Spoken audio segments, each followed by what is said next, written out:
I think I was born into it because Dad was the first of his siblings to make the move over. Our house was naturally the landing spot for the rest of the family. Our house was always busy, always bustling. A 2-bedroom home, and we housed at times up to 30.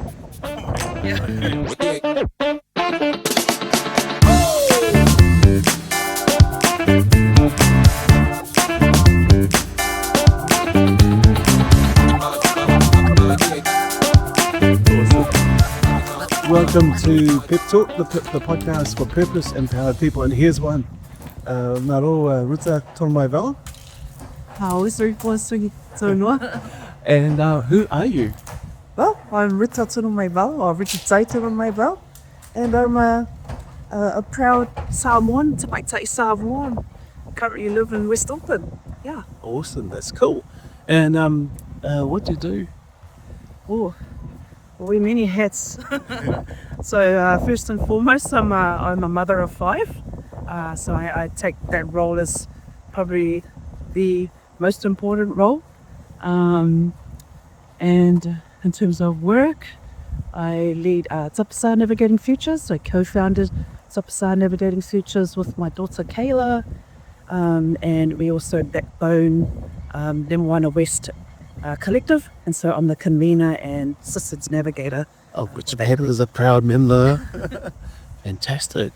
And how did you get to what you do now? Well, I think I was born into it. My parents migrated from Samoa in the 70s. And my father, Tonumaivao Tonumaivao, he was the eldest boy of 13 children. Wow, dude. And my mother, the eldest of her line as well. She from Samoa, like my name from Samoa. Although Mum grew up in Tokelau, Whakaofo Tokelau. And yeah, I grew up in Kingston Morningside area, and because Dad was the first of his siblings to make the move over, our house was naturally the landing spot for the rest of the family. Came through, which included his siblings as well as his cousins. Yeah. And so I grew up with my grandparents, my paternal grandparents in the home. My grandmother, Vea Lagi, Maiava, was a taulāsira of 4, and my grandfather, Tonumaivao Vangatai, was a tautai, like a master fisherman. Wow.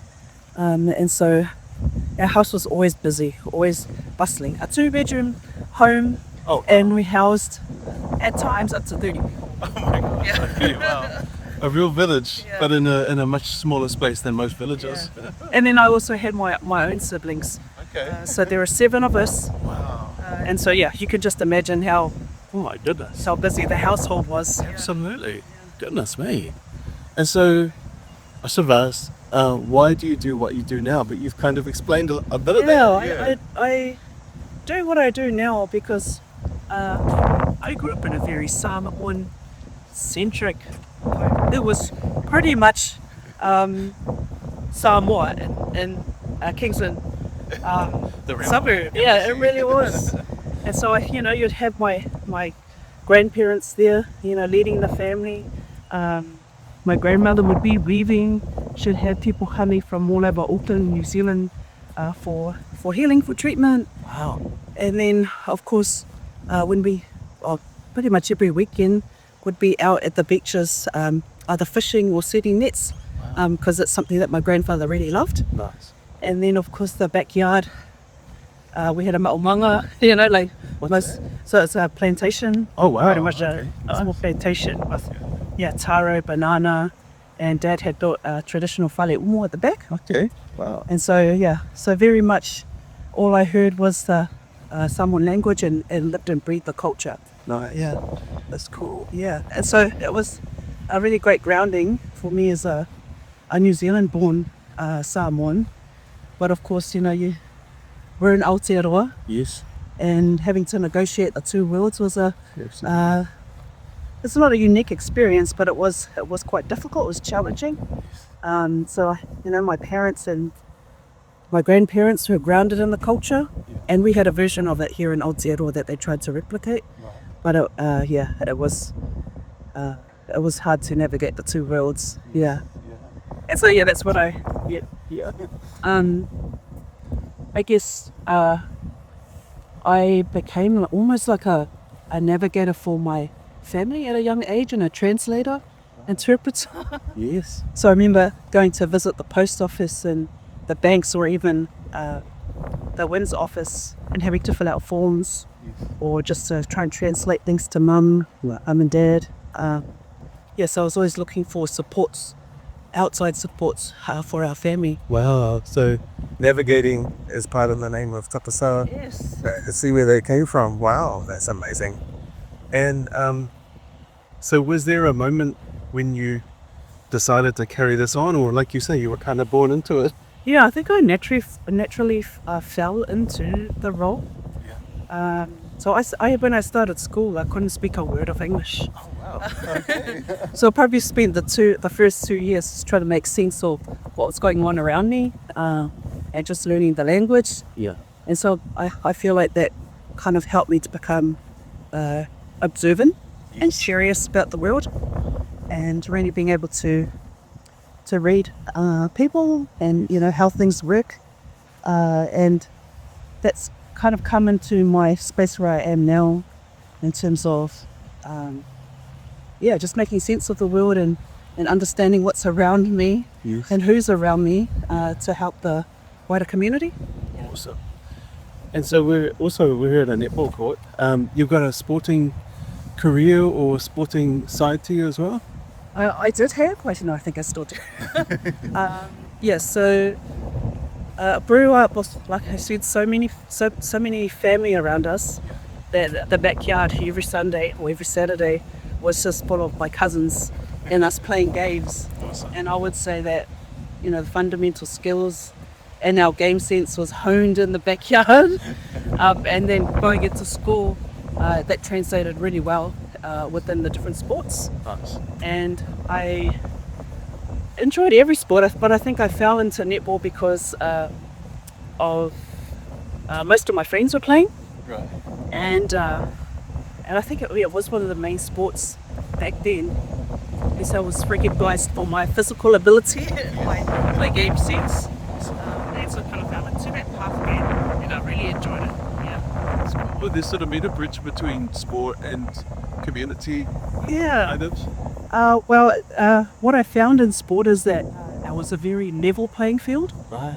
And so it didn't matter where you came from. Yes. But what did matter was what you would do.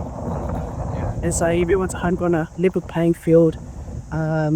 And some of the coaches that I connected with, I see now as life mentors. Yes. And also the skills of discipline and resilience, and being able to perform under pressure was really honed in those spaces. And this, of course, strategy. Yes, yeah, absolutely. Creating strategy and then putting it into action, and of course reflecting on what didn't work so well, what did work well. Totally. That's fantastic. So how does your why give you power? Like, some of the things you described are actually quite hard to go through, like not being able to speak English at school, doing stuff because your parents didn't do these stuff. She give you strength. I actually see it as power. I see it more as a source. So I grew up understanding that the VAR, that relational connection, was probably the most fundamental concept that underpinned everything of Zealand-born. Wow.